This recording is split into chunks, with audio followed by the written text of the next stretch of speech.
ভিডিওর first part দেখে and caption দেখে অনেকেই বুঝতে পারছো যে আজকে ভিডিওটা বিয়ের ব্লগ নিয়ে থাকবে।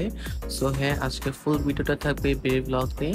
সো হ্যালো এভরিওয়ান, আসসালামু আলাইকুম, welcome back to my channel. কি অবস্থা সবার? আশা করছি সবাই অনেক বেশি ভালো আছো। নতুন একটি ব্লগ নিয়ে চলে আসলাম। আজকে মূলত হচ্ছে বিয়ের ব্লগ শেয়ার করতেছি তোমাদের সাথে। ফুল ভিডিওটি দেখবা, স্কিপ না করে দেখবা, আশা করতেছি ভালো লাগবে। আর এখানে আমরা 10-12টা গাড়ি একত্র করে রওনা দিয়ে দিলাম। অলমোস্ট 3টার মতো বাজে। বরযাত্রী বলে কথা, সব গাড়ি আমরা একত্র করে তারপর রওনা দিয়ে দিলাম।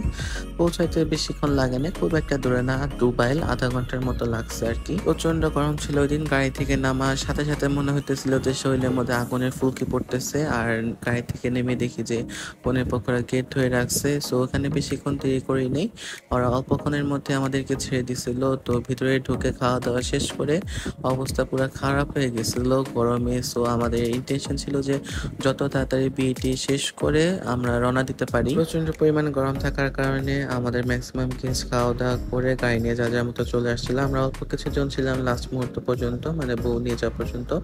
সো আর আমি আগে চলে আসতাম, বাট ভ্লগ করবো সেই জন্য লাস্ট পর্যন্ত আমার থাকতে হয়েছে, যত কষ্টই হোক। তারপর আলহামদুলিল্লাহ বিয়েটি পড়ানো শেষ করা দেরি করে নিয়ে জাস্ট কয়েকটা ছবি তুলে আমরা রওনা দিয়ে দিয়েছিলাম।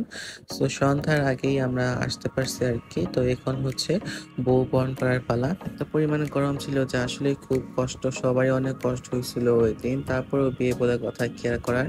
আর জামাইয়ের উপরটা যে কি যাইতেছে আল্লাহ মাহবুবই জানে, কারণ এত গরমের মধ্যে ওদের তো ভারী ভারী ড্রেস পরে থাকতে হইতেছে গরমের মধ্যে। এত পরিমাণ গরম যে সবাই অবস্থা প্রায় খারাপ, আর গাছের পাতাও নড়ে না, মানে একটু বাতাসও নাই, আরো খারাপ অবস্থা। তো এখানে বউ বরণ করার পর হচ্ছে মিষ্টি মুখ করাইতেছিল, পানি শরবত এগুলো খাওয়ানো হইতেছিল।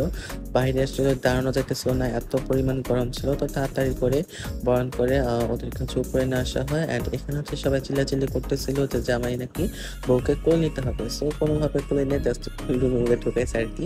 আর এখানে হচ্ছে বউকে আরো গয়নাকাটি যা ছিল ওইগুলো পরানো হইতেছিল। তারপর হচ্ছে আমরা গেট ধরবো। সো বিয়েতে কিন্তু মেইন মজাই হচ্ছে এরকমই যে গেট টেট ধরা, সবাই মিলে মজা করবো, এগুলো কিন্তু আসলে মেইন মজা বিয়েতে। এখানে আমরা গেট ধরে মজা করতেছিলাম, আমরা বলতেছিলাম যে টাকা না দিলে ঢুকতে দেবো না।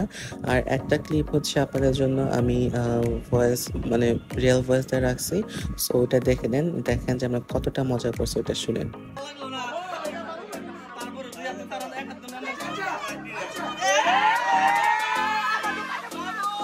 তো আপনারা বলেন, বিয়েতে এইটুকু মজা না করলে বিয়ে বিয়ে মনে হবে? আর গরম না থাকলে হয়তো আরো বেশি মজা করতে পারতাম। গরমের কারণে সবাই ক্লান্ত ছিলাম। তারপর সবাই মিলে কিছু গ্রুপ পিক টিক তুলে তারপর যার মতো বাসায় চলে গেছিলাম। আর বউভাতের জন্য আমি আলাদা কোনো ভিডিও বানাতে পারিনি, সরি। আর হচ্ছে আশা করতেছি তোমাদের ভিডিওটি ভালো লাগছে, আমি যতটুকু পারছি দেখানোর চেষ্টা করছি। তো ভিডিওটি যদি ভালো লাগে থাকে তাহলে অবশ্যই লাইক শেয়ার কমেন্ট করতে ভুলো না। সো দেখা হবে নেক্সট কোনো ভিডিওতে, সেই পর্যন্ত সবাই ভালো থাকো, সুস্থ থাকো, আল্লাহ হাফেজ।